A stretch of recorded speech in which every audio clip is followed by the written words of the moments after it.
So today guys, I'm going to show you how to make a Fnaf movie Springbonnie figure just using a tie-dye Springtrap figure or just a regular Springtrap figure. Either of them are fine. And so yeah, let's get on with the video. So the first thing we're going to want to do is start sculpting on his torso. So right here I'm sculpting his tummy to be a bit different shapes and also be smoother. So that's what I recommend starting on as well. And here's what it should look like. Now we're going to want to start cutting off all of his wires on his head as well as his body too, and start sculpting like the withering on his ears.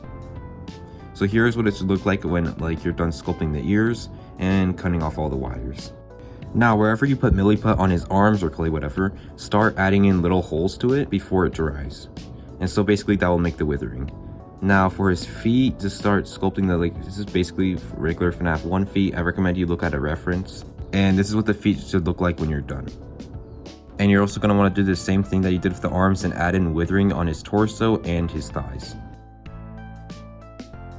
Now we're going to start sculpting his head and just fill up some of the holes on his face and as well as his hands. So here's the hands sculpted and here's the head sculpted.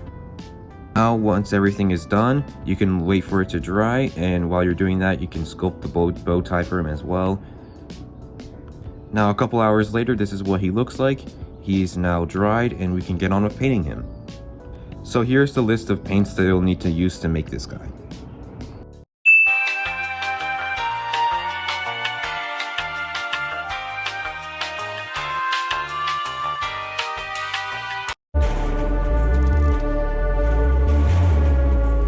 So this is what your Springbonnie figure should look like when you're done. As you can see, all of his withering is on one side of him, and also I painted on his buttons, which you should also do. I painted them purple just because I didn't want to get it mixed up with the withering on him.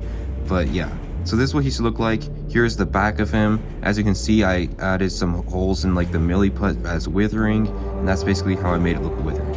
And also there's already some parts on the Springbonnie figure that are withered, like for the face and head, there's already withering there. That I didn't need to add in any extra withering on the head or the wrists and hands, so you shouldn't have to do that also. Only on the thighs and shoulders, as well as the torso too.